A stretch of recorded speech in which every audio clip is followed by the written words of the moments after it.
Sukmakmaker accepted my challenge. He challenged me to a 10-0, and I replied with a, oh, it's time to play e4. And I replied with a counter challenge of 8 and 4. So I get my usual time control here, 8 minutes with a 4-second increment. So, and he played e5, so we got a classical. I should say hello here, actually. Since he challenged me first, maybe he's a viewer of the channel, or maybe it's just random. I don't know.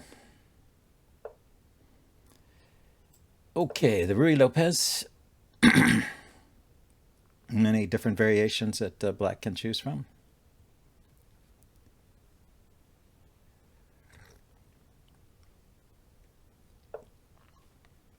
Kicking the bishop is fine. And then here, yeah, so this is the main line so far. And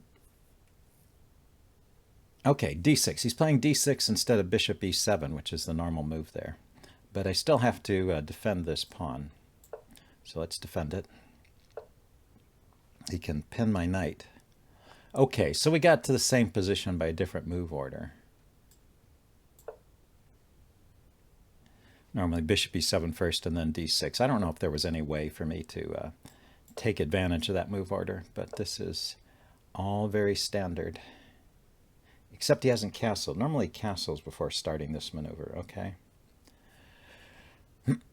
So since he hasn't castled, I haven't played h3, which means his bishop can come out here and pin my knight at g4, which might be a bit awkward. If I push ahead with d4 here, and then he comes out and pins my knight, it kind of weakens this. Oh, but he's taken the pressure off by pulling this knight away. So I guess d4 is still okay here.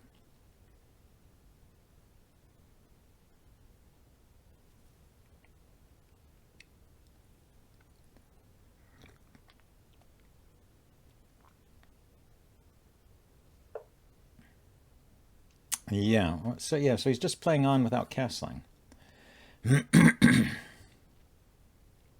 Yeah, there might have been a problem there. Although if he brought the bishop out, I suppose I could have taken right away. So that's the choice here. Should I take or push? The knight is not got so many squares. Let's push. And then this pin is not a problem.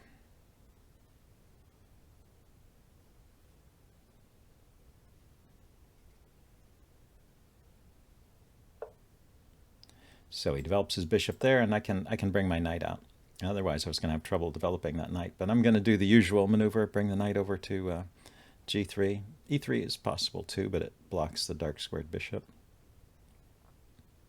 His knight can hop into c4.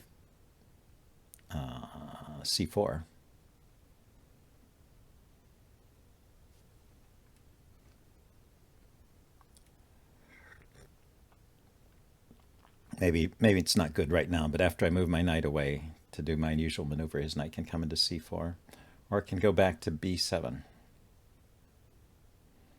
Not quite sure, but I'm going to leave it over there. No sense forcing him to play a move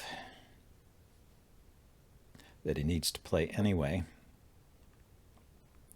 So he's looking at the c file. I am thinking about getting a knight to the f5 square and bringing my queen out to the queenside, to the kingside rather. Try and make the action over here while his pieces have moved over to the queenside. Okay, stepped his queen out of the way, so the knight is nearly trapped. Not quite. So pawn here, the knight still can escape to c4, but his other squares, c6 and b7, have been taken away. So how do I want to do this? If I go knight to h4 immediately, he probably has knight takes. No, actually he doesn't, because I take with the rook defending my knight. So yeah, let's go ahead and start this maneuver.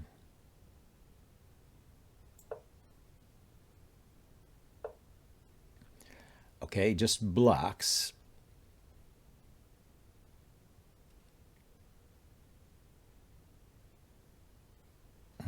And if I play f4 here, then he really does have knight takes e4 because my knight is hanging.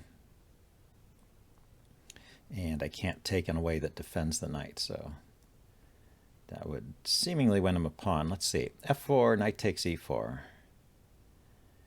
Maybe rook takes knight anyway, bishop takes knight, pawn takes pawn. Hitting the bishop. Bishop could take this knight. Take back. And what is all that? I'm just... he takes my pawn back. I take... Actually, I stay a pawn up, huh? And I have active pieces. But I could just bring my bishop out, right? Maybe that's simpler.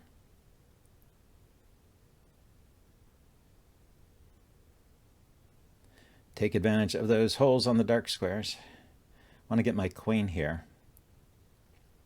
Queen to f3 would actually threaten to take that knight. Yes, knight takes d5 maybe. Knight takes d5. If I take the bishop, he takes back and he's snagged a pawn. So I take the knight. He takes the bishop. Bishop takes bishop. Knight takes pawn, queen takes knight, or pawn takes knight, bishop takes bishop. Oh, so probably it's better to take here. And then I get the d pawn. So knight takes pawn, bishop takes bishop, knight takes knight, and queen takes d6.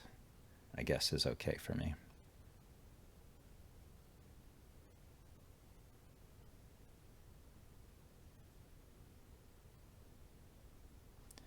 Wonder if he's calculating the same thing here.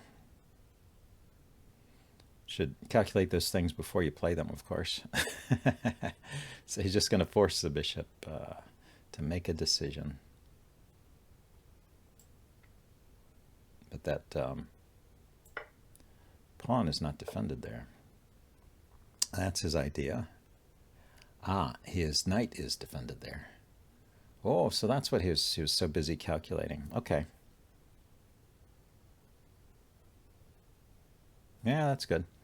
So let's see. I could play knight here to try and defend my bishop and also make his knight undefended. He can take with a pawn. I can take back with a pawn, and then he takes my bishop.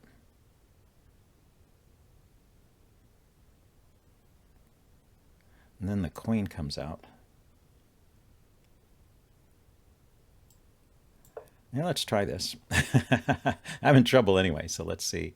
Let's see what I can get away with here.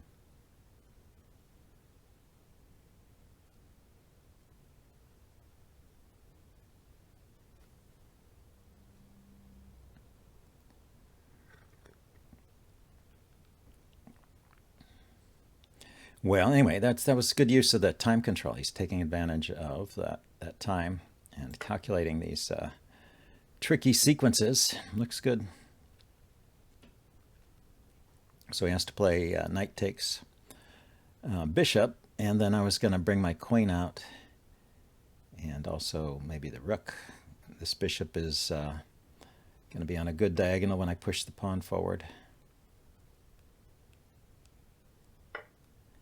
It should be interesting. Although probably black is just winning here.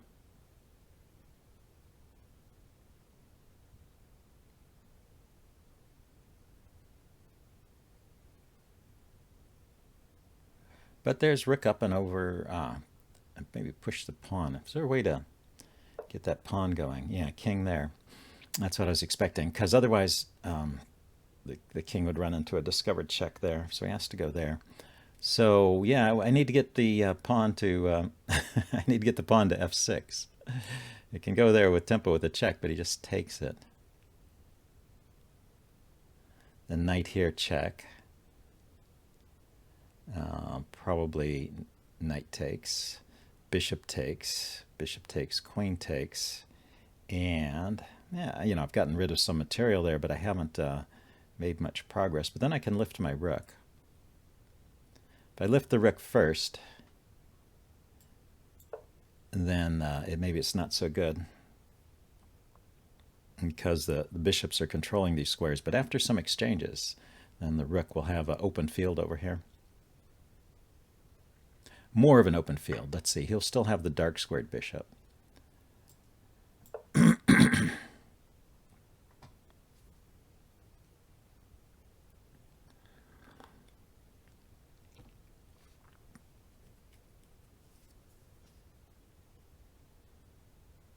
But with the knight gone, then I will have the square g4 available for my rook.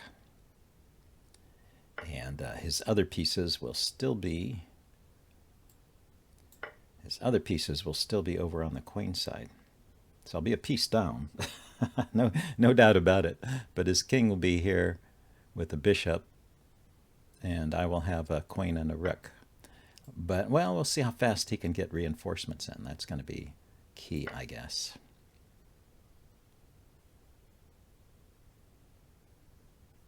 So, yeah, this is the position I was talking about. So I'm just thinking rook up and over.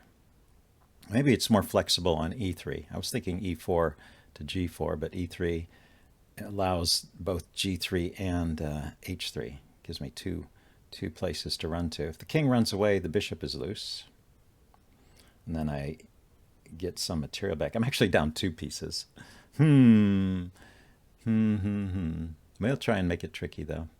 Okay, so he's covering the H file, so let's come out on the G file. Here, he can oppose with the rook, so I guess here is still the place to go.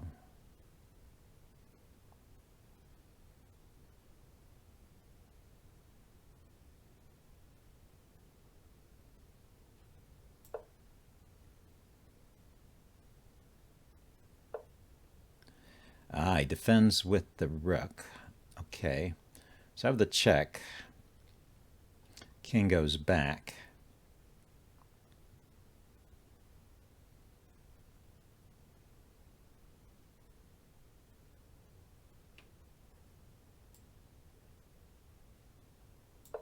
Then bring the other rook in.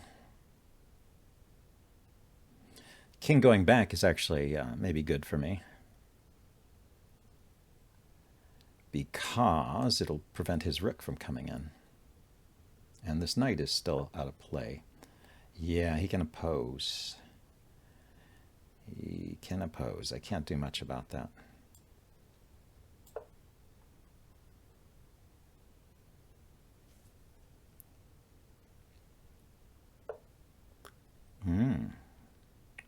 So he brings the other rook in while he has the chance.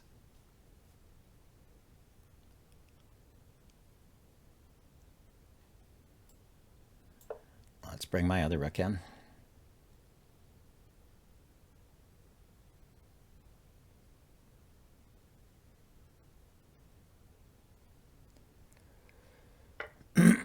Ah, he grabs the pawn. Okay, so if I take here, bring this rook over, he can defend. So I take pawn takes, hitting my queen. I bring the rook over to pin. He brings his rook up.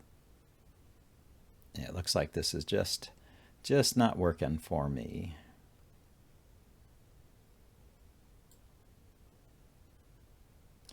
And he is threatening mate here. That's annoying.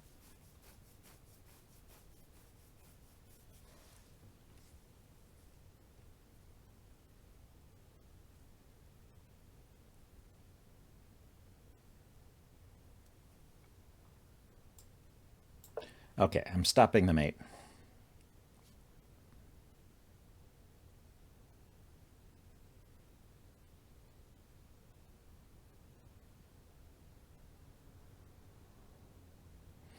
Ah, Sumiker has a YouTube channel too.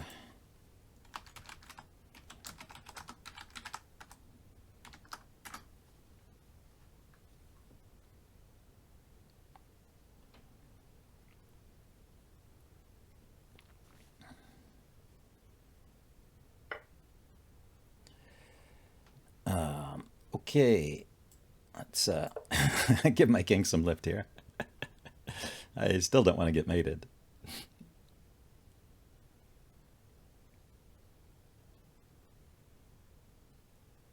Learn chess, Sumik Rudra.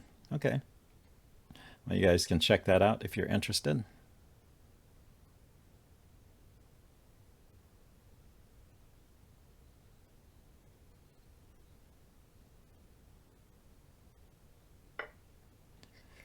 So I have to do something here, I guess.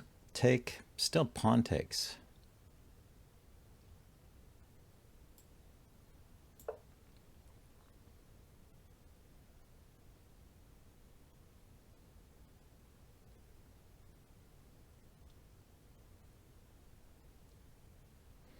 Yeah, his king is pretty safe over there.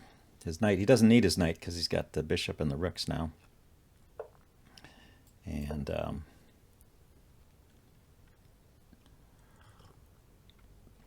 yeah, he's just 2 pieces up, plus all those pawns, plus he brings that rook in there. Okay, so I'm going to go ahead and resign here, but I will upload this game anyway. I thought it was kind of interesting. Yeah, let's say thanks for the game.